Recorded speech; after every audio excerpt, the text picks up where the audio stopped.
안녕하세요 여러분, 민상홍입니다. 자, 2017년 여름방학이 되었습니다. 이제 어떤 수업을 들어서 빨리 토플을 졸업해야 할지 알고 싶으겠죠? 자, 그래서 이제 어떤 수업을 들으면 좋을지 커리큘럼 소개를 드려보도록 하겠습니다.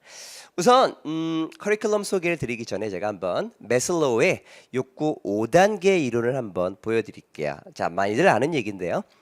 욕구 5단계 이론은 이렇게 맨 밑에 우선 생리학적인 욕구가 충족이 되어야 그 다음 안전에 대한 욕구를 원하고, 이게 충족이 되면 사랑받고 소속감을 느끼고 싶은 욕구가 생기게 되고, 그리고 나면 그 위에 이렇게 존중을 받고 싶은 욕구, 그리고 마지막으로 자아실현의 욕구가 생기게 된다는 거죠.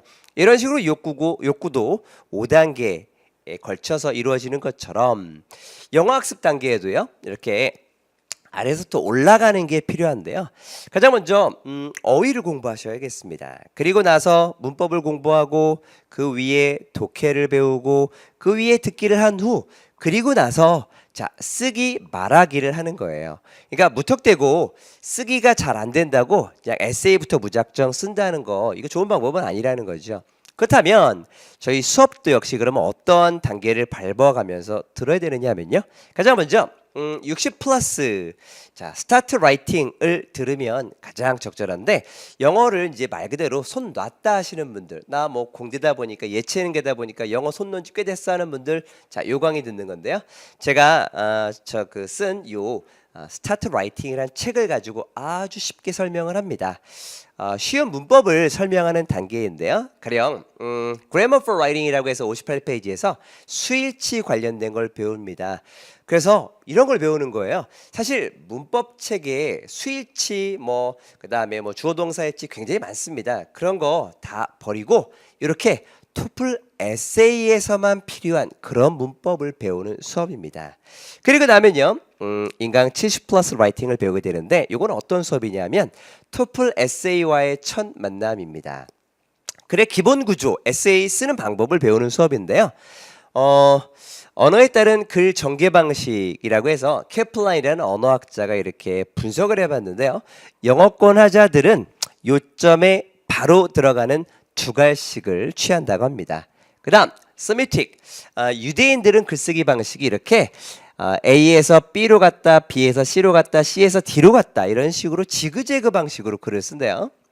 자, 이게 동양 사람들, 바로 우리 여러분들의 스타일이죠. 어떻게 글쓰기를 하냐면 빙빙빙빙 돌아서 맨 끝에 결론에 가서야 핵심에 도달하는 이런 미괄식 글쓰기를 한다고 합니다.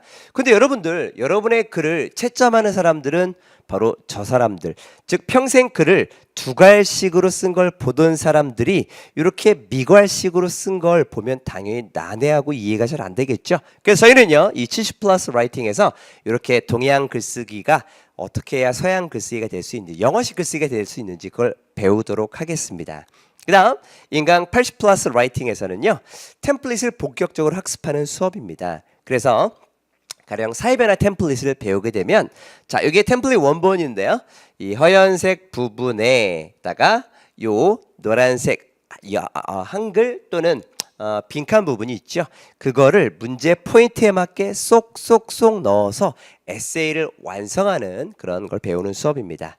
자, 이제 인강 90 플러스 라이팅이 있는데요. 이거는 뭐 하는 거냐면은 템플릿을 이제 학습한 상태에서 약간씩 변형해 가면서 나 친삼, 나의 친구의 삼촌, 나 커즌, 자, 나의 사촌, 이 공식을 배우는 수업입니다. 문장 실력이 좀 있고요. 그 다음에 좀 고득점을 원하는 분들이 들으면 좋은 수업입니다.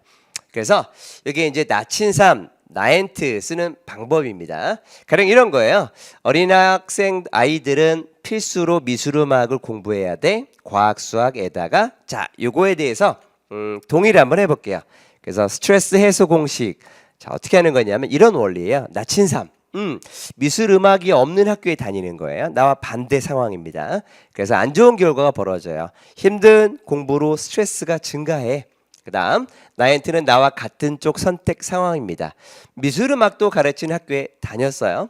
그래서 좋은 결과, 힘들게 공부했지만 스트레스 받지 않았다. 그래서 요거를 여기다가 이렇게 추가적으로 영어로 집어넣는 방법을 배우는 수업입니다.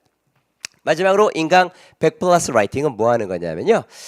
독립형, 통합형 예상 문제들, 기출 문제들을 가지고 공부하는 수업인데 스플릿되고 나무 문제만을 다루어서 적중률을 높이는 수업입니다.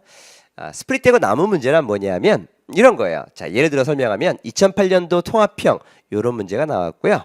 그다음 자, 독립형은 요 문제가 나왔어요. 대충 빠르게 좀 해석을 해보면 사람들이 직장과 학교에 입고 갈 수 있는 옷의 타입에 대한 규칙이 있는 게 중요하다. 이게 한 쌍으로 2008년 3월 29일 날 나왔습니다. 자, 시간이 지났습니다. 그리고서 2015년 5월 30일 날 어떻게 나왔냐면요.